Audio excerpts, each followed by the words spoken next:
So good morning friends, आज अपन start करते हैं अपना हिंदू एनालिसिस।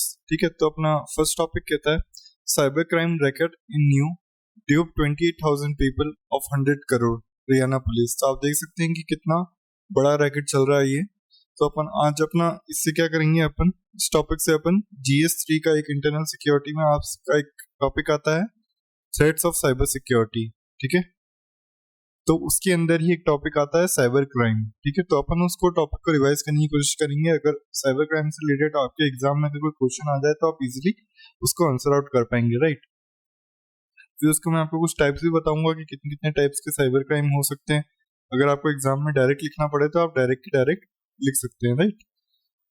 तो अब देखते हैं अपन साइबर क्राइम क्या होता है। So cyber crime may be defined as any unlawful act where a computer or a communication device or a computer network is used to commit or facilitate the commission of a crime.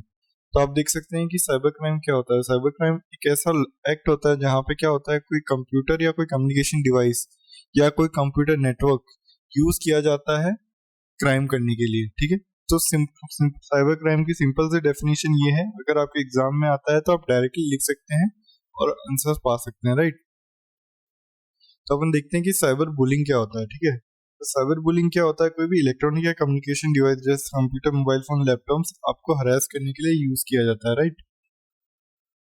आपको harass करने के लिए या बुली करने के लिए use किया जाता है।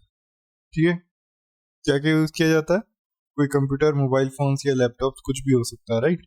साइबर स्टॉकिंग क्या होता है, ऐसा कोई कम्युनिकेशन नेटवर्क होता है जहां पे आपको क्या यूज किया जाता है, आपको कोई पर्सन दूसरा अटेम्प्ट करता है कि आपको बार बार इंटरेक्ट करने की कोशिश करे या आपके ऊपर इंटरेस्ट दिखाने की कोशिश करे। लाइक अपन देखते हैं कि स्टॉकिंग का मतलब क्या होता है, किसी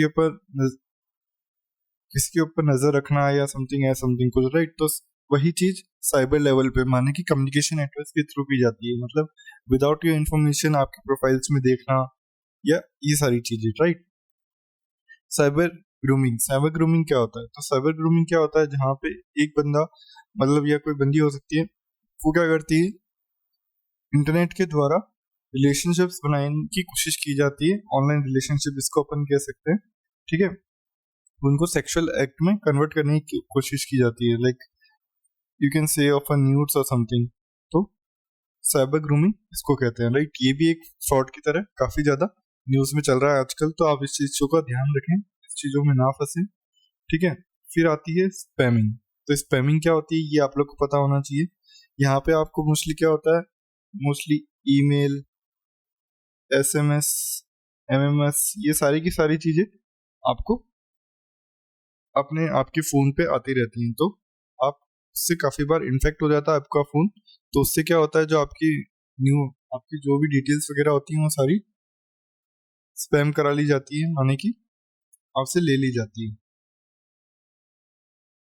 ठीक है, उसके बाद क्या आता है रैंसमवेयर। रैंसमवेयर में क्या होता है, रैंसमवेयर में कोई ऐसा कंप्यूटर मालवेयर होता है जो आपके जैसे कोई वायरस है आपके कंप्यूटर पे स्टोर कर दिया गया, वो क्या करेगा, आपके कंप्यूटर को डिक्रिप्ट कर देगा, मतलब कि एकदम आपके कंप्यूटर को रोक देगा। और अगर आप जब तक उसको पेमेंट नहीं करेंगे सामने वाले होल्डर को, जब तक आपका वो पेमेंट मतलब आपका लैपटॉप ओपन नहीं होगा। तो ये भी एक टाइप ऑफ साइबर क्राइम है, राइट। और क्या हो सकता है, साइबर स्कॉटिंग हो सकता है, साइबर क्रिप्टो जैकिंग हो सकता है। क्रिप्टो जैकिंग के बाद अपने पास स्पैनिश हो सकता है। तो साइबर स्क्वैटिंग क्या होता है, साइबर स्क्वैटिंग ये होता है कि जब भी आप कोई ऐसा एक्ट करते हैं जैसे कि रजिस्टर करना या ट्रैफिक करना डोमेन नेम, लेकिन क्या होता है कि जैसे कि अमेजोन आपने खोला, राइट, लेकिन अमेजोन जैसी ही वेबसाइट होगी लेकिन उसका सिर्फ थोड़ा सा ट्रेडमार्क या कुछ चेंज हो जाएगा, मतलब आप उसकी गुडविल यूज कर रहे हैं, उसका आप नाम यूज कर रहे हैं, लेकिन आपने बस थोड़ा सा उसके अंदर चेंज कर दिया, राइट। तो क्रिप्टो जैकिंग क्या होती है ये देखते हैं। यहाँ पे अपन ये करते हैं कि अपन कंप्यूटर्स को यूज करते हैं to mine cryptocurrencies, like जैसे कि अपन बैंक से पैसा निकालने के लिए कुछ यूज करते थे, तो अब अपन लोगों को क्रिप्टो करेंसी चोरी करने के लिए उसको क्रिप्टो जैकिंग कहते हैं, राइट। तो एस्पिनाइज क्या होता है, एस्पिनाइज ये होता है कि जब भी कोई आप डाटा या इंफॉर्मेशन यूज करने की कोशिश करते हो without the permission of the owner. ये कुछ टाइप्स ऑफ साइबर क्राइम्स हैं। आप इनमें से कुछ 5 भी याद रखेंगे तो आपके लिए काफी रहेंगे। ठीक है, इसमें आपको ज़्यादा डिटेल्स में जाने की जरूरत नहीं है, आप सिर्फ अगर क्वेश्चन आता है तो आप साइबर क्राइम के बारे में लिखेंगे, आप उसके टाइप्स के बारे में लिखेंगे, ठीक है। फिर आप ये बताएंगे कि अगर गवर्नमेंट कुछ कर रही है या नहीं कर रही है, तो गवर्नमेंट ने काफ़ी कुछ किया है इसको रिलेटेड। गवर्नमेंट का IT एक्ट है 2000 का, वो इससे डील करता है, राइट। गवर्नमेंट ने एक ऑर्गेनाइजेशन बना रखी है 13 करके, वो इससे डील करती है, राइट। तो ये सारी की सारी चीज़ें गवर्नमेंट ने बना रखी है। काफ़ी गवर्नमेंट साइबर इंसिडेंट्स को रिपोर्ट कर रही है, माने कि उसके लिए वर्क कर रही है। गवर्नमेंट की एक साइबर सिक्योरिटी पॉलिसी है 2013 की, ठीक है। तो गवर्नमेंट वर्क तो कर रही है इसके लिए, लेकिन उसका अभी तक इतना इफेक्टिव वे नहीं आया है, क्योंकि गवर्नमेंट के पास भी रिसोर्सेज की कमी रहती है। गवर्नमेंट के पास भी इतने सारे लोग नहीं हैं जो कि इफेक्टिवली इतने सारी चीज़ों को कंट्रोल कर पाए। तो अपने को इस चीज़ का भी ध्यान देना चाहिए। अपन जब भी कोई आंसर लिखें तो अपने को ये ध्यान होना चाहिए कि उसकी डेफिनेशन अपने को ध्यान हो, उसकी टाइप्स अपने को ध्यान हो, उसके चैलेंजेस अपने को ध्यान हो, उसके अपने वे फॉरवर्ड ध्यान हो, तो अपना इजीली अपन अपन मीन्स आंसर लिख पाते हैं, राइट। तो अपन चलते हैं अपने अब नेक्स्ट आर्टिकल पे। सो अपना नेक्स्ट आर्टिकल कहता है the fallout of Putin helping make NATO great again. So अब पुतिन अगर फॉल हो रहे हैं तो अब नाटो कैसे वापस खड़ा हो रहा है वो देखते हैं।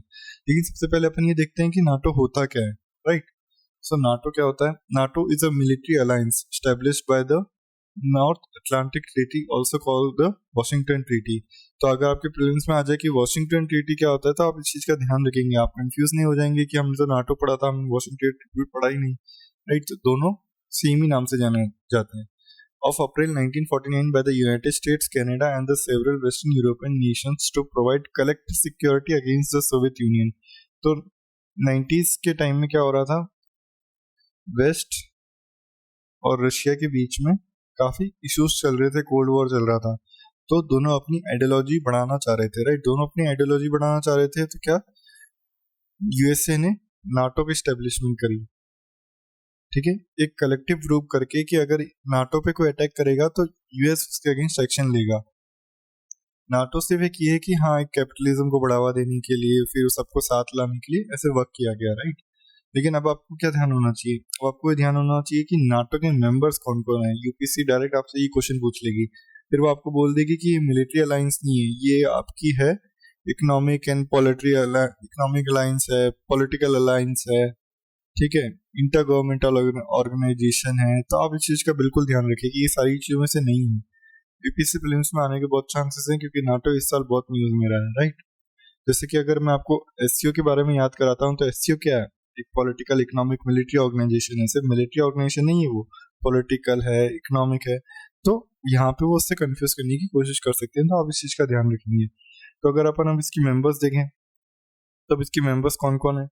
जो भी आपको इसमें ब्लू में दिख रहे हैं वो सारे के सारे इसके मेंबर्स हैं, राइट। और अगर आपको ये देखना हो कि जो मेंबर्स एक्शन प्लान में है अभी, तो इसे, ठीक है, ये सारी की सारी चीजें आपके काम नहीं आएंगी, लेकिन बस आपको ध्यान होना चाहिए कि नाटो के मेंबर्स सिर्फ इस साइड है, मतलब कि यूरोपियन कंट्रीज ही मोस्टली उसकी मेंबर्स हैं। अगर आपको फिल्म्स में हटाना पड़े तो आप ये देख लीजिएगा कि अगर वो बोल दे कि ऑस्ट्रेलिया इसका मेंबर है, तो वो उसका मेंबर्स नहीं है, सिंपल सी बात है, राइट। तो अगर मैं आप इसके ओरिजिनल मेंबर्स बता दूं आपको, मतलब 30 में इसके आज तक मोस्टली 30 मेंबर्स हैं, ठीक है। तो आपको इस चीज का ध्यान रखना है। यूपीसी बोल देगा कि इसके 50 मेंबर्स हैं, यहाँ मतलब 50 मेंबर्स नाटो में ज्वाइन किए हुए, तो वो गलत हो जाएगा, राइट। तो आप उस चीज का ध्यान रखेंगे। तो ठीक है, अपन देख लेते हैं इसके ओरिजिनल मेंबर्स कौन कौन है। इसके ओरिजिनल मेंबर बेल्जियम, ठीक है, कनाडा, ठीक है, डेनमार्क, ठीक है, फ्रांस, ठीक है, Iceland, Italy, Luxembourg, Netherlands, Portugal, Norway, ठीक है, यूके, यूएस, ये सब तो इसके ओरिजिनल मेंबर्स थे। लेकिन जैसे कि उसके बाद ग्रीस, टर्की, ठीक है, वेस्ट जर्मनी, ठीक है, Spain, Hungary, Poland, Bulgaria, Estonia, Latvia, Lithuania, Romania, Slovenia, Albania, Croatia, Montenegro, North Macedonia, जो कि 2020 में ऐड किया गया था, ठीक है। और उसके बाद अभी फिनलैंड को ऐड कर दिया गया, तो आप इस चीज का ध्यान रखें, ठीक है। तो ये सारी की सारी ऑर्गेनाइजेशन है, इसके लिए आपको ट्रिक भी बना सकते हैं अगर आपको याद करने में कोई प्रॉब्लम होती है या इशू होता है, राइट। तो आप इजीली इस चीज को याद कर पाएंगे। लेकिन आप जरूर ध्यान दीजिए कि प्रीलिम्स 2023-2024 में नाटो की जरूर मेंबर्स जरूर पूछे जाएंगे, और क्रोएशिया उनका फेवरेट है, ठीक है। क्रोएशिया वो हर 4 या 5 साल में 2 बार तो पूछ ही लेता है। अल्बेनिया उन्होंने इस साल पूछा था, ठीक है। तो आप जब भी ऐसी कंट्रीज पढ़े उसके बाद आप देखें कि प्रीलिम्स में कितनी बार उस क्वेश्चन को पूछा गया है, ठीक है। तो अपन चलते हैं अपने नेक्स्ट आर्टिकल पे। तो अपना नेक्स्ट आर्टिकल कहता है the uprising of 1857 the Meerut's role in the first war of Indian independence. तो अपन यहाँ पे आज क्या करेंगे, आज अपन रिवोल्ट ऑफ 1857 के बारे में थोड़ा सा डिस्कस कर लेंगे, उसके कुछ कॉजेज देख लेंगे, उसके समय में कुछ जो बुक्स लिखी गई थी वो देख लेंगे, ठीक है। उस टाइम कौन से वॉइसरॉय मोस्टली वर्क कर रहे थे वो देख लेंगे, कौन से सेंटर्स थे वो देख लेंगे। तो यहाँ पे क्या होगा, अपने प्रीलिम्स और मेंस दोनों के टॉपिक्स रिवाइज हो जाएंगे, राइट। तो अपन अब देख लेते हैं, अपना सबसे पहले थोड़ी सी बुक्स देख लेते हैं जो कि अपने को थोड़ा सा फैक्ट रहेंगी। The Indian war of independence bye Vinayak Damodar Savarkar, तो ये चीज आपको ध्यान होनी चाहिए, ठीक है। Symposium by Puran Chanda Joshi. The Indian mutiny of 1857 by George Bruce Malleson, ठीक है। Great mutiny by Christopher Hibbert. Religion and ideology of rebels of 1857 by Iqbal Hussain, ठीक है। Excavation of truth unsung heroes of 1857 war of independence, ठीक है, by Khan Mohammad Sadiq Khan, ठीक है। तो ये बुक इन्होंने लिखी थी, excavation of truth unsung heroes of 1857 war, ठीक है। तो अपन अब देख लेते हैं इनकी क्या क्या कॉजेस थे मोस्टली। सबसे पहले अपन देखते हैं कि ये आया क्यों था, ठीक है। सबसे पहले इसका एक्सप्रेशन क्यों किया, मतलब इससे पहले कुछ रिवॉल्ट्स नहीं हुए थे क्या। तो इससे पहले काफी छोटे छोटे रिवॉल्ट्स हो रहे थे अपने में, जैसे ट्राइबल्स के, ठीक है। तो यहाँ पे क्या हो रहा था, यहाँ पे अब हो रहा था कि ब्रिटिश लाए थे डॉक्ट्रिन ऑफ लैप्स, ठीक है। तो डॉक्ट्रिन ऑफ लैप्स के अंदर क्या था कि जिसका कोई भी वंशज नहीं होगा, मतलब कि कोई हायर नहीं होगा, मतलब कोई किंग का ओरिजिनल बेटा नहीं होगा, ठीक है। अडॉप्टेड नहीं होना चाहिए, खुद का होना चाहिए, राइट।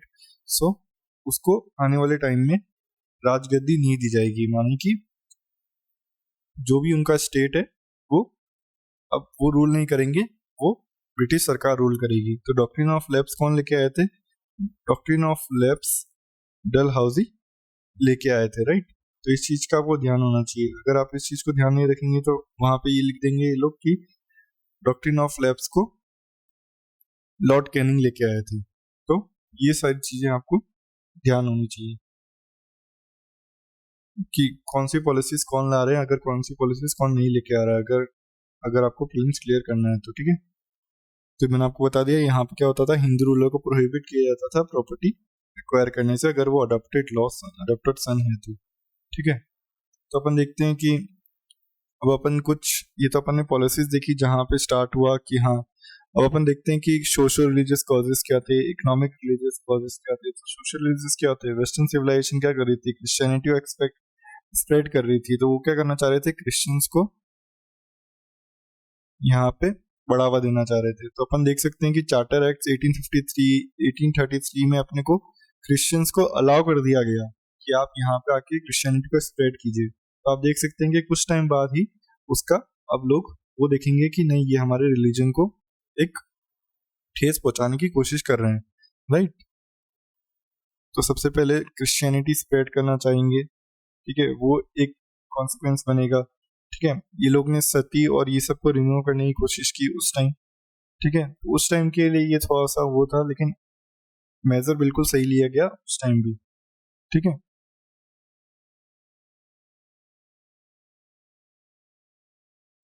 ठीक है, उसके बाद जाके वेस्टर्न मेथड्स ऑफ एजुकेशन ये लोग वर्नाकुलर लैंग्वेज में देने की कोशिश नहीं कर रहे थे, ये लोग चाह रहे थे कि सिर्फ इंग्लिश लैंग्वेज में एजुकेशन मिले, तो वो एक कॉज बना, ठीक है। इकोनॉमिक कॉज, इकोनॉमिक कॉज क्या था, ठीक है। पीजेंट्री क्लास क्या थी, वो बहुत इफेक्टेड थी, ठीक है। सोल्जर्स बहुत इफेक्टेड थे, सोल्जर्स भले बाहर तो जा रहे थे लेकिन उनको पेमेंट उस हिसाब से नहीं मिल रहा था जितना मिलना चाहिए था। ठीक है, इंडियन हैंडीक्राफ्ट इंडस्ट्रीज ये सारी की सारी बहुत इफेक्टेड थी। ठीक है, मिलिट्री की कुछ प्रॉब्लम्स थी। ठीक है, फिर अपन देखते हैं कि अपन ने कुछ कॉजेज देखे, social religious causes, economic causes, military causes. तो जब ये आप स्पेक्ट्रम पढ़ेंगे तो आप इसको और इजीली अच्छे से याद कर पाएंगे, राइट। तो मैंने आपको बताया बुक्स के बारे में, मैंने आपको बताया कॉजेज के बारे में, अब मैंने आपको बताया कि डॉक्ट्रिन ऑफ लैब्स क्या थी और कौन लेके आए थे। ठीक है, और अपन देख लेते हैं कि उस टाइम के वॉइसरॉय कौन थे। ठीक है, उस टाइम के वॉइसरॉय आए थे उसके बाद just Lord Canning after revolt of 1857। ठीक है, तो अब लॉर्ड कैनिंग के बारे में अपने को क्या क्या पता होना चाहिए। तो इन्होंने पोर्टफोलियो सिस्टम निकाला था। ठीक है, फिर उसके बाद जाके इन्होंने डॉक्ट्रिन ऑफ लैब्स की पॉलिसी को हटा दिया था। ठीक है, अब 1857 का रिवोल्ट हुआ है तो उस ब्रिटिश सरकार भी चाहेगी कि हाँ हम इनको थोड़ा सा राहत दें जो ये आने वाले टाइम में हमारी मदद करे, वरना अगर ऐसे रिवोल्ट होते रहे तो उनका फ्यूचर यहाँ नहीं दिख सकता, right. Enactment of Indian High Court Act, Indian Penal Code, तो ये सारे के सारे क्या किए थे, ये सारे के सारे लॉर्ड कैनिंग ने चीजें करवाई गई थी। ठीक है, तो अगर अपन अब थोड़ा सा इसको रिवोल्ट को फेल क्यों हुआ वो देखें। ये तो मैंने आपको लॉर्ड कैनिंग के बारे में थोड़ा सा बता दिया कि आफ्टर रिवोल्ट आना चाहिए था, लेकिन चलिए मैं आपको एक रिवोल्ट ऑफ फेल क्यों हुआ ये बता देता हूँ। कॉजेज क्या थे मैंने आपको ये बताया, मैं आपको फॉल क्यों हुआ ये बता देता हूँ। क्योंकि इसके लिमिटेड लीडरशिप थी, लीडरशिप इतनी बड़ी नहीं थी, राइट। मतलब कि आप लिमिटेड लीडरशिप नहीं कहेंगे, आप इसको इफेक्टिव कह दीजिए। इफेक्टिव लीडरशिप नहीं थी, नो इफेक्टिव लीडरशिप, राइट। उसके बाद लिमिटेड अपराइजिंग थी, मतलब पूरे इंडिया में नहीं हो रही थी, कुछ कुछ जगह ही हो रही थी। तो अगर पूरे इंडिया में नहीं होगी तो सिंपल सी बात है कि सब जने कनेक्ट नहीं होंगे। ठीक है, no participation of middle class, middle class का पार्टिसिपेशन नहीं था। ठीक है,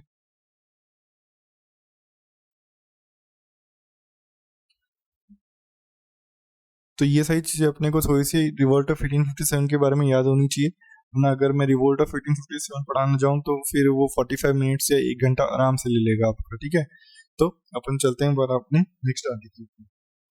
सो अपन अपना नेक्स्ट आर्टिकल देखते हैं क्या कहता है, a ground view of Indian space policy 2023। ठीक है, तो अपन सबसे पहले देखते हैं कि मेजर प्रोविजंस क्या है इंडियन स्पेस पॉलिसी के 2023 में जो आई है। ठीक है, policy seeks to institutionalise private sector participation in the space sector with ISRO focusing on research and development of advance space technologies. ठीक है, तो पॉलिसी क्या कर रही है, इंस्टीट्यूशनलाइज कर रही है प्राइवेट सेक्टर के पार्टिसिपेशन को, कहाँ पे, स्पेस सेक्टर में। किसका, इसरो का फोकस कर रही है रिसर्च एंड डेवलपमेंट में, राइट। ठीक है, अगर अपन करंट स्टेटस देखें तो करंट स्टेटस क्या है इंडियन स्पेस सेक्टर का। ठीक है, तो इंडियन स्पेस सेक्टर का करंट स्टेटस ये है कि ये कॉस्ट इफेक्टिव सैटेलाइट बनाने में काफी मानी जाती है। अपन ने जैसे देखा था कि मंगलयान में, तो मंगलयान में अपने पास बजट काट से कट दिया जा रहा था, लेकिन फिर भी अपन ने उसको प्रोजेक्ट को पूरा किया और रिसोर्सेज को इफेक्टिवली यूज किया। Now India is even taking foreign satellites to space. तो आप ये देखिए, Indian space sector cost effectiveness के लिए माना जाता है, इसलिए अब क्या हो रहा है, फॉरेन सैटेलाइट्स भी अपने यहाँ से सैटेलाइट्स को लॉन्च कर रही है, राइट। ठीक है, और इंडिया की क्या जेनेवा कॉन्फ्रेंस को कमिटमेंट है। जेनेवा कॉन्फ्रेंस की कमिटमेंट से क्या है, जेनेवा कॉन्फ्रेंस ऑन डिसआर्मामेंट ये है कि जब भी आप कोई सिविल आउट ऑफ स्पेस को जब यूज करेंगे तो वो सिविलियन यूज करेंगे, वेपनाइजेशन नहीं करेंगे। ठीक है, तो आप जेनेवा कॉन्फ्रेंस को ध्यान रखें कि ये वेपनाइजेशन ऑफ स्पेस को रोकने की कोशिश करता है। ठीक है, वेपनाइजेशन ऑफ स्पेस काफी न्यूज में है, आने वाले टाइम में काफी न्यूज में रहेगा, क्योंकि ये आने वाले टाइम में एक प्रॉब्लम क्रिएट होगी। ठीक है, तो इंडिया की स्पेस एजेंसी के बारे में देख लेते हैं। तो इंडिया की स्पेस एजेंसी क्या है, 6th लार्जेस्ट स्पेस एजेंसी है वर्ल्ड में। ठीक है, फिर अपने यहाँ पे कितनी प्राइवेट, 400 प्राइवेट कंपनीज हैं, अपन 5th ग्लोबली माने जाते हैं, राइट। फिर अगर अपन अब देखें कि अपने रिसेंट डेवलपमेंट्स क्या क्या किए गए हैं, मतलब अपन एक पॉलिसी तो लिया है, अपन ने कुछ थोड़ा सा स्पेस सेक्टर के बारे में भी देख लिया, लेकिन अब अपन देखते हैं कि कुछ डेवलपमेंट्स होंगे रिसेंट, कुछ अपने पास चैलेंजेस होंगे, कुछ अपने को वे फॉरवर्ड्स देखने पड़ेंगे, राइट। सो चैलेंजेस अपने पास क्या है? सबसे पहले रेगुलेशंस और कमर्शलाइजेशन, रेगुलेशन ऑन कमर्शलाइजेशन, ठीक है। तो इस पे अपने को चीज ध्यान देनी पड़ेगी, क्योंकि अभी तक अपने पास कोई रेगुलेटरी फ्रेमवर्क नहीं है, okay? कि कैसे प्राइवेट सेक्टर कंपनीज कैसे वर्क करेगी या स्पेस को कैसे वर्क किया जाएगा, ऐसा कोई अभी तक ग्लोबल ट्रीटी नहीं है कि हाँ आप उस चीज को, जेनेवा कॉन्फ्रेंस ये डिसआर्मामेंट की बात करती है, लेकिन उसको कैसे यूज किया जाएगा उसकी बात नहीं की जाती है अभी।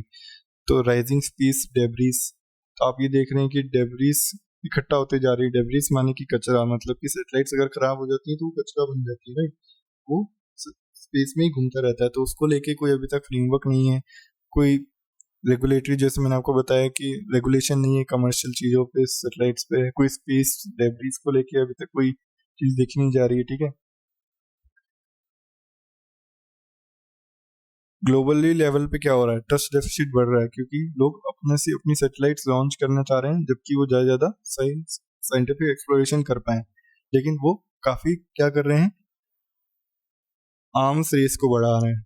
माने कि अगर वो स्पेस में जाके वेपनाइज कर दें तो वो किसी कंट्री को भी कहीं से भी रूल कर पाएंगे। तो आप ये देखिए कि कितना इंपॉर्टेंट हो जाता है कि स्पेस का वेपनाइजेशन ना हो, राइट।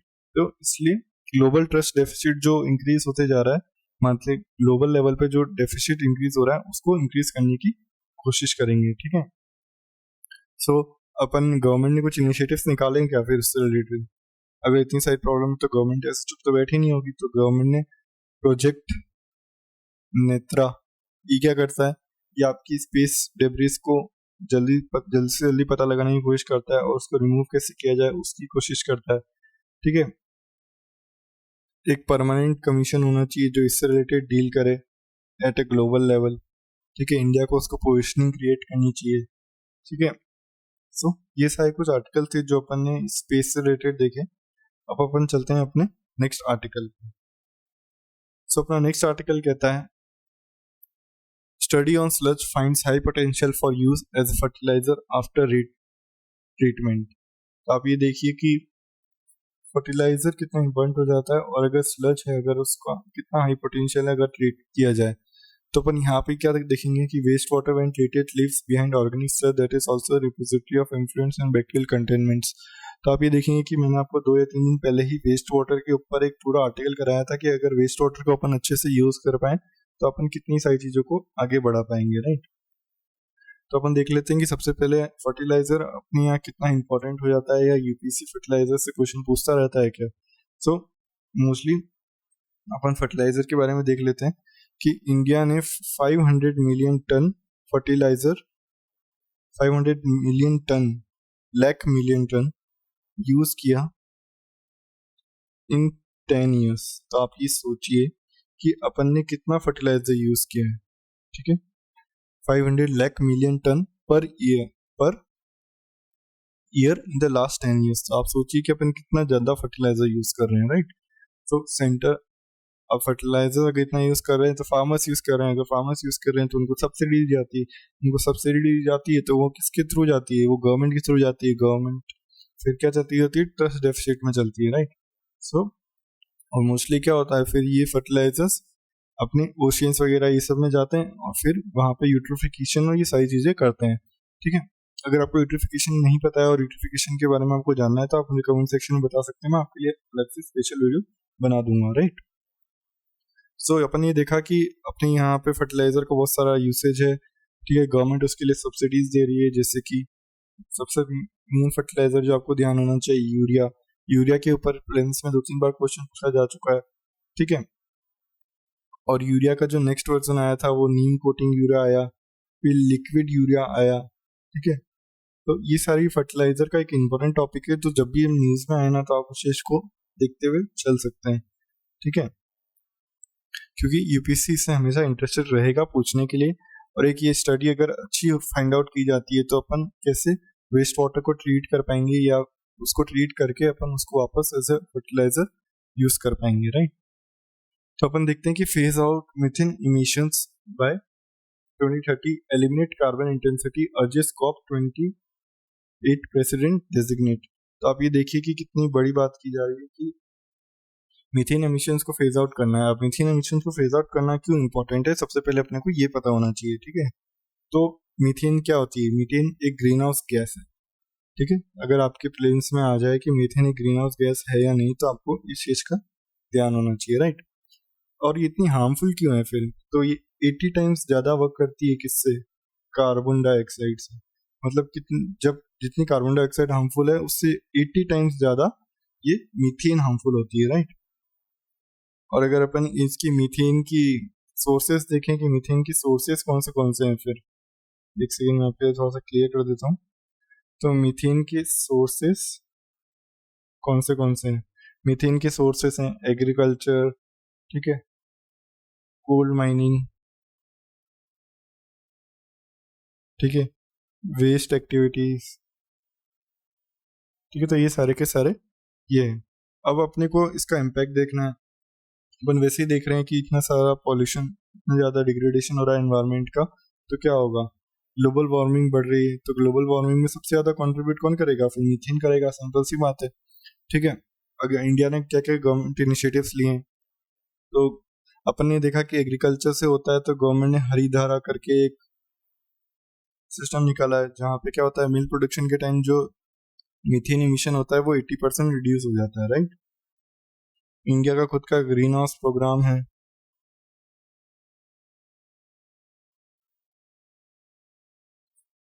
ठीक है। इंडिया का नेशनल एक्शन प्लान है ऑन क्लाइमेट चेंज। तो उसमें ये सारी की सारी चीजें अपन कार्बन डाइऑक्साइड, मीथेन, ये सब से चीजों पर रिलेटेड वर्क करते हैं, ठीक है। अपन ने ये देखा था कि ये क्या बोलते हैं, भारत स्टेज 4 से लेके अपन डायरेक्ट 6 पे आ गए थे, टू रिड्यूस मैनी गैसेस, ठीक है। अब ग्लोबल लेवल पे क्या चलता है? तो ग्लोबल लेवल पे क्या हो रहा है, काफी सारे, एक COP27 पे ग्लोबल मीथेन प्लेज लिया गया था, ठीक है। तो वहां पे ये बात की गई थी कि ग्लोबल लेवल पे मीथेन को कैसे कम किया जाएगा, ठीक है। तो ये वॉलंटरी था, ठीक है। ये बताया गया था कि 30% रिड्यूस किया जाएगा बाई 2030, लेकिन अभी इंडिया इसका पार्ट नहीं है, आपको ये ध्यान होना चाहिए, राइट।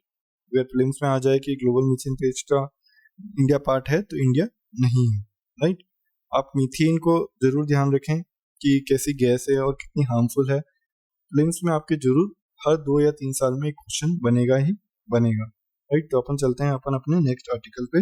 अपना नेक्स्ट आर्टिकल छोटा ही है, इसको कुछ ज्यादा है नहीं, इसको आप सिर्फ एक ऊपर ऊपर का ओवरव्यू भी देंगे तो भी चलेगा। The troubles of India's aviation industry. तो अभी गो फर्स्ट का डूबी है, तो फिर उसके बारे में बताया गया है। तो अपन देख लेते हैं एविएशन सेक्टर की स्टेटस क्या है। India civil aviation is among the fastest growing aviation markets globally and will be a major growth engine to make India a 5 trillion economy. तो आप ये देखिए कि एविएशन सेक्टर कितना बड़ा रोल प्ले करता है अपने को एक 5 ट्रिलियन इकोनॉमी के लिए। तो India is currently the world third largest civil aviation market over the past 6 years, ठीक है। तो India domestic passenger traffic has grown at a compound annual growth rate of around 14.5% and international passenger traffic at around 10%। तो ये सब कुछ details हैं जो आपको थोड़ी सी ध्यान चाहिए, ये इसको आप रिमूव कर सकते हैं। आप ये देख सकते हैं कि अगर आपको इंट्रोडक्शन में लिखना है तो आप ये बता सकते हैं कि Indian civil aviation 5 trillion economy contribute करने में कैसे मदद कर सकता है। इसको आप इसके अपने कंक्लूजन में यूज कर सकते हैं, बहुत अच्छा कंक्लूजन बनेगा आपका, राइट। तो अपन अब थोड़ा सा इनकी चैलेंजेस के देख लेते हैं कि सबसे पहले इनकी हाई ऑपरेटिंग कॉस्ट होती है, मतलब जिस लेवल पे ये ऑपरेट करते हैं। इंफ्रास्ट्रक्चर कंस्ट्रेंट है काफ़ी, राइट। रेगुलेटरी फ्रेमवर्क्स काफ़ी अच्छे नहीं है इनके लिए, तो वो भी एक प्रॉब्लम रहता है, ठीक है। उसके बाद कुछ रिसेंट गवर्नमेंट इनिशिएटिव्स लिए गए एविएशन सेक्टर से रिलेटेड, तो अपन वो देख लेते हैं। जैसे कि नेशनल सिविल एविएशन पॉलिसी लाई गई 2016 में, उसके बाद उड़ान स्कीम लाई गई। अगर आपको स्कीम्स के बारे में पूरी वीडियो चाहिए तो वो मैं आपको दे दूंगा, इसकी 15 मिनट्स की, 15 मिनट्स में आपकी पूरी वीडियो आ जाएगी। मैं अगर यहाँ कवर करने जाऊंगा तो वो बड़ा हो जाएगा, राइट। तो ये था कुछ सिविल एविएशन से रिलेटेड। सिविल एविएशन को आप कहाँ कनेक्ट करेंगे? आपके GS3 में इंफ्रास्ट्रक्चर से रिलेटेड पूरा का पूरा एक हेडिंग दी गई है, तो वहीं पे अपन सिविल एविएशन को कवर करेंगे, राइट। तो चलते हैं अपन अपने आज के मेंस क्वेश्चन पे। तो अपना मेंस का क्वेश्चन क्या कहता है? The 1857 uprising was the culmination of the recurrent big and small local rebellions that had occurred in the preceding 100 years of British rule। तो आप देख सकते हैं कि 1857 अपराइजिंग कितना इंपॉर्टेंट रोल प्ले करती है। सिर्फ 2019 में पूछा गया, उसके बाद 2022 में आपसे पूछा गया। तो आपसे हर 2 साल में एक ना एक क्वेश्चन 1857 अपराइजिंग से पूछा जाता है, ठीक है। तो what is India's plan to have its own space station and how will it benefit our Indian space programme. तो आप ये देखिए, अपन स्पेस पॉलिसी से रिलेटेड बात कर रहे थे, तो उन्होंने ये बोल दिया है कि इंडिया का स्पेस स्टेशन होना अपने को कैसे मदद करेगा, जैसे इंडियन स्पेस पॉलिसी अपने को कैसे मदद करेगी। तो आपको बस थोड़ा सा अपने आंसर्स को ट्विक करना होता है कि आप इंडियन स्पेस पॉलिसी के जो अच्छे अच्छे मेजर्स हैं वो आप इंडियन स्पेस स्टेशन में घुसा दीजिए। कि टॉपिक सेम है, बस थोड़ा सा आपको कैसे ट्विक करना है वो अपने को आना चाहिए, राइट। मैंने आपको काफी सारा फॉर्मेट दे ही रखा है, स्टेटस बता रखा है, ठीक है, उसके चैलेंजेस बता रखे हैं, उसके इनिशिएटिव्स बता रखे हैं, उसके ग्लोबल लेवल पे क्या वर्क हो रहा है। जैसे अगर आप चैलेंजेस लिखने जा रहे हैं तो आप स्पेस डेब्रिस बता दीजिए, ठीक है, कोई यूनिफॉर्म लॉ बता दीजिए, ठीक है। तो ये सारी की सारी आप आराम से बता पाएंगे ना। इंडिया का प्लान अगर स्पेस स्टेशन बनाते हैं तो इंडिया को इससे रिलेटेड देखना चाहिए पहले से, ठीक है। और इंडिया की इतनी सारी जो कंपनीज हैं वो अपने को कौन सी $5 ट्रिलियन या कैसे अपने को मदद करेंगी, आप अपने कंक्लूजन में लिख दीजिए, राइट। तो ये सारी की सारी चीजें हैं जो मैं आपको एडिटोरियल्स में कवर कराता हूँ, जिससे आप अपना मेंस का आंसर इजीली लिख पाएं। तो आज के लिए इतना ही था, लेकिन अगर आपको इसकी PDF चाहिए तो आपको टेलीग्राम लिंक पे टेलीग्राम चैनल पे मिल जाएगी, जो कि आपको डिस्क्रिप्शन में मिल जाएगा इस वीडियो के नीचे। तो अपन मिलेंगे नेक्स्ट 12 मई को और एडिटोरियल्स के साथ।